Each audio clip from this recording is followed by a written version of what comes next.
Hello and welcome to Friday Art with me, Kate Field. I release art tutorials every Monday and Friday and a little Wednesday wandering on a Wednesday. Anyway, I hope you are well. In today's lesson, I'm going to show you 10 easy ways to create 10 little mini pieces with 10 mark making skills. And they are so easy to do. I love doing these with my students. They really enjoy it, and I hope you will too. Let's go.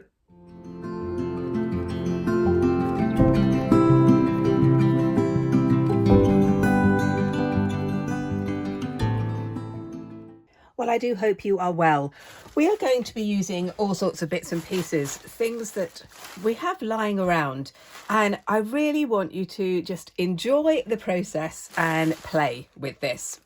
Now, I am going to be working on some cartridge paper.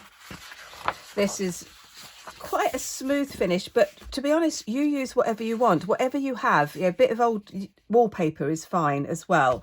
I'm going to be doing 2 pieces and then we're going to be cutting them up and doing something else with them. I'm going to be using some acrylic paint, a kind of a buff colour, white, brown and a bit of black, which I haven't got at the moment, so I just need to go and find my black in a moment. I'm going to be using some charcoal and maybe a fountain pen. I'm going to see how we go.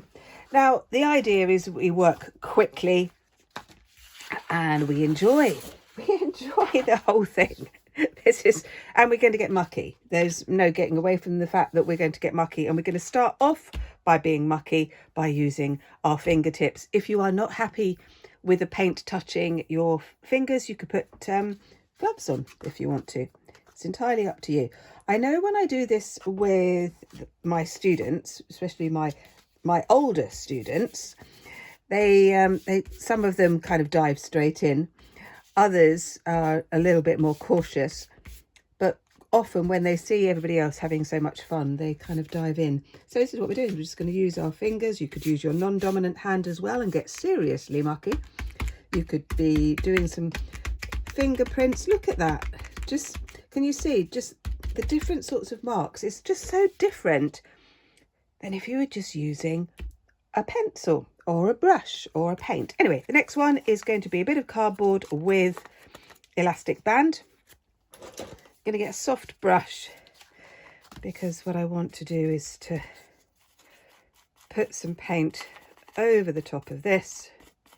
We're just going to use it as like a stamp, and it would just give another nice little pattern. And depending on how you use it, can be really quite subtle as it is there. Just going to add a little bit more. That's a bit more of that brown. I do need to get the black, actually. I need to get that in a moment. Put that on there. I'm just sort of adding bits to this. I've started in the middle. You start where you like. You could start at the edge and work your way across. So what have we got next? Next is old toothbrush. Now again, I'm going to just put some paint on the toothbrush and just make some marks. You get different sorts of effects. If you were using a paint that was a little bit wetter, you could flick it. I would do that with a little bit more protection. I am not going to do that because, well, I haven't got all my kind of protective bits of card that I would normally have, because today I'm just a little bit pushed for time, to be honest. I'm not complaining. I'm doing some very exciting things, including sort of some of my own work. I'm working towards an exhibition, and so I really do need to stop procrastinating and get on and finish. So toothbrush, brilliant. Gonna get that. So you can see it's becoming very, very messy, and I like it. I like it. What we're going to go on to next. Right, the next thing we're going to do is use a bit of netting, a bit of lace actually, just sort of left over. I'm just going to lay that on there, and I'm going to use my stencil brush. Again, I'm going to use the the brown because I think it might come out better. And we're just going to push through the lace, through the netting to get a really quite interesting texture. Now this whole thing will look very messy for quite a while before it all starts to come together at the end. So don't despair. Just, again, enjoy the process. Really, really important to do that. So that's our bit of netting. What are we going to do next? Scrunched up tissue. Here we go. Bit of tissue paper. What I'm actually going to do, I'm going to leave this one now to dry for a bit. Leave that to dry for a bit. I'm going to bring in this other sheet. Going to have my scrunched up paper. Same colours. Scrunched up paper. I've used this to create kind of flower images. I did that with my little students a while ago. It's lovely. Really, really great. Get some great patterns with this. But that's not what I'm doing for this one. Just putting the tissue paper on. The next one we're going to use is a plastic bag. Just going to tear. This is why I never throw anything away. And my husband is so lovely. He will say to me, "Oh, do you want this? Do you want to keep this?" Some of it's a bit weird. And I go, "No, actually, that can be thrown away." But you get similar sort of effect, but really great texture, isn't it? When we're playing, we can get ideas. So, you know, it might be that, yeah, you just want to create some abstract designs, but it might be that you want to create a really interesting background, and this can give you great ideas. This is quite grungy, isn't it? Look at that. Right, what is next? Next is an edge of cardboard. Cardboard is brilliant. I love using cardboard. Just a bit of torn packaging. Gonna go in.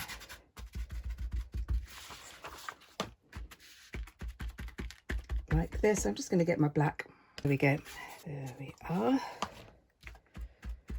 Just using edge of the cardboard to make these sorts of marks. Quite liking that. Imagine what this would look like if you were using really bright colours. It would give a completely different feel. And again, this is why I like doing this kind of experimentation with my students, because I can get them to try things really quickly, and it's amazing what could then happen. Right, what was that? Bit of cardboard. What are we on now? Bubble wrap. Bit of bubble wrap. I think again black is going to work better. I'm going to put some bubble wrap on here.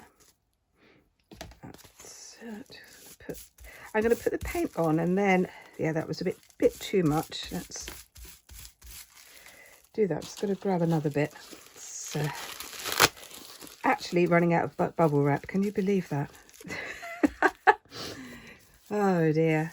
Let's try that one. Yeah, that's when you start to get the texture. That's what I wanted. And when these black bits dry, we can go over the top with the white. So a little bit of bubble wrap on there. Next thing we're going to do is some folded paper. This is actually grease-proof paper, but to be honest, you could use any sort of paper, any scrap paper that you've got lying around. But we're, instead of scrunching it, we're going to fold it. So it's a bit noisy, isn't it? Let's do that. Folding it like that. I wonder if there's enough there. Let's press that in there. Might just be. Let's find another bit there. Yeah, you see, you're going to get a different sort of mark. I am liking this.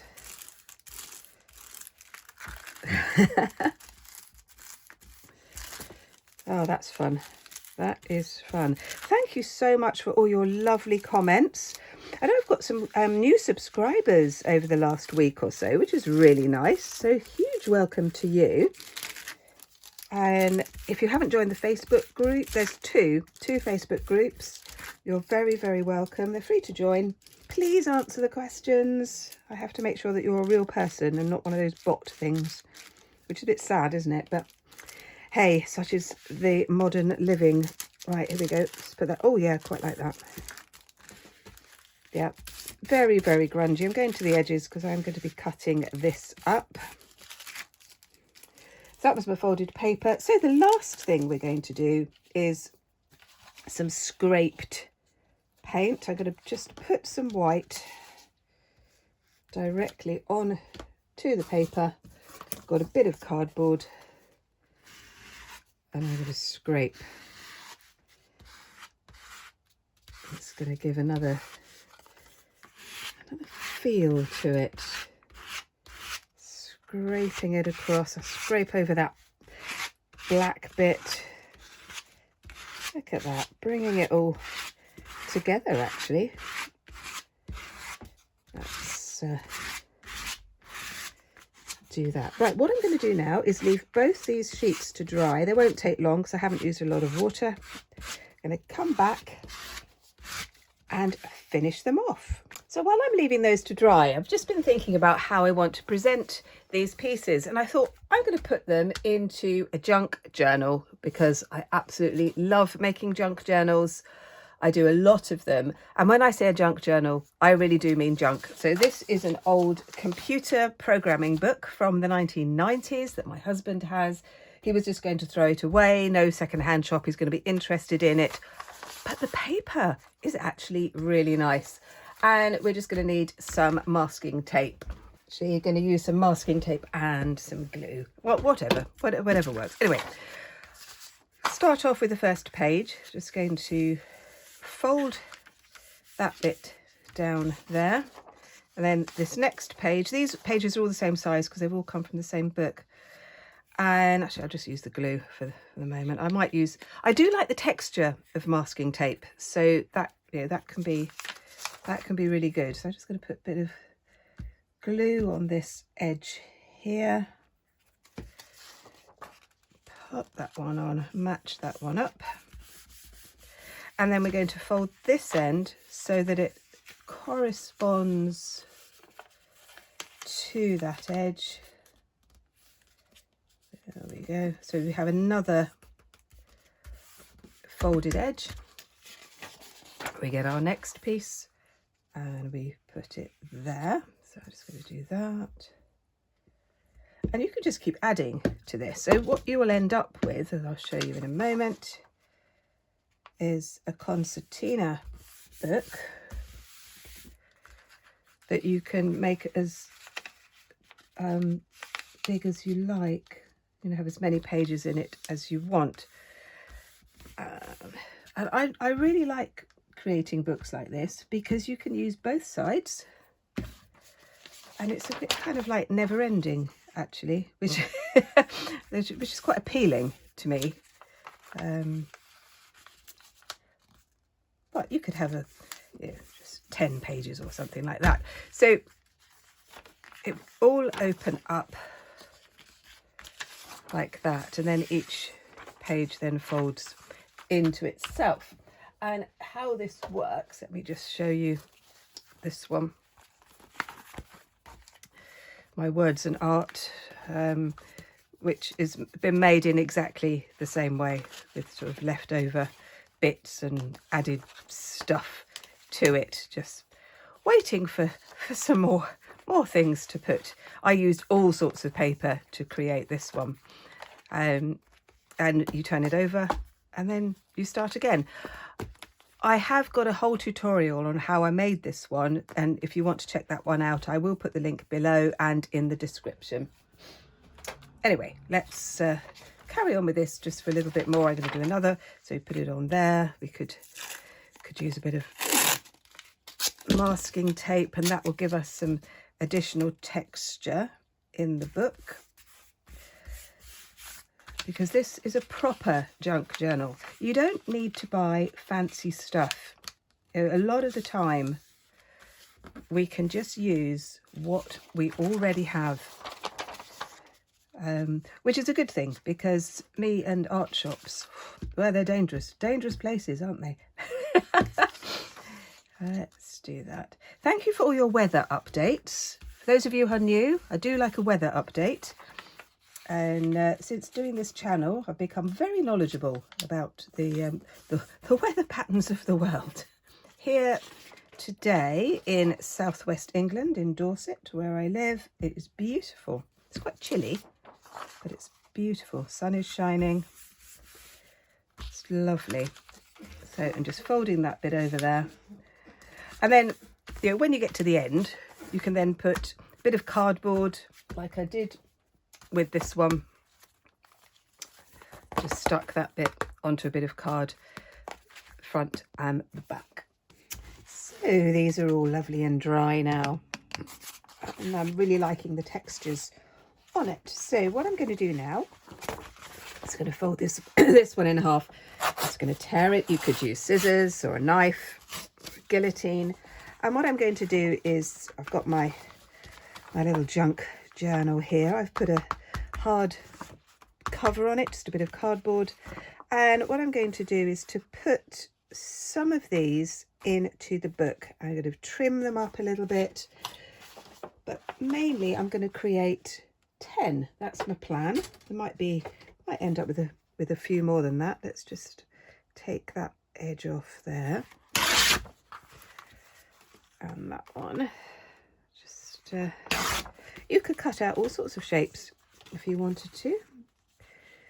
What I'm going to do is to put a few that fill up most of the space.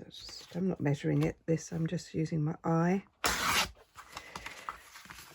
And I'm going to stick those on. Might do each page, and then I might leave some space for perhaps some poetry or some thoughts or a quote or something like that. Now, I've got a lot going on here, and one of the things that I really do like to do with this kind of mark making and collage is to take some strips and then move these onto the page as well, because you then start to get some very interesting shapes and patterns. So I'm going to do a few of these. I'm going to come back in a moment and show you what I've done. Well, I've started to put this together, just to sort of show you some of what I've done. So these are stuck into my concertina book. I'm putting a few more collage pieces, all in this neutral colour. And I'm just thinking about what else I could do. And what I thought we would do a little bit of mark making on top of these pieces. I've got a white acrylic pen, and again we can just play. You know how I feel about play. And you see that we can really start to create something quite interesting here. We can do dots, we can do dashes, and these pages could be just a starting point for a larger piece. And when I do this with my students, I get them to experiment, and then I would get them to annotate what they've done. So what materials they've used, what type of tools that they use to make the marks. Just look at my hands. Just look at my hands. And then they can refer back to it. Now, you know, if you want to annotate your work, it can be a really, really good thing. Sometimes I do, especially if I'm doing something that I haven't done before, and I might forget what I did. But the other nice thing about this is you can write texts. So I was thinking that this kind of reminds me of a storm. So I thought I would, you could write all sorts of bits on that. So that's my white acrylic pen. You could go in with a black acrylic pen. You could go in with really bright colours. You do something that's in contrast with the background. And you can just sort of build this up. You could write some poems, some thoughts, a reflection, something like that. And I can add to this, I've got some lighter spaces here. I could put some text on there as well, or I might add some more paint and do that. So I will enjoy a few lovely moments playing with this little book. I'll do something on the front as well. Well, I do hope you enjoyed that one and that you've got lots and lots of ideas of how you can create your own little mini pieces, or perhaps use them in your cards or in your art journaling. And if you want to know more about art journaling, check out this one because I think you're going to like it. And I'll see you next time. Bye bye.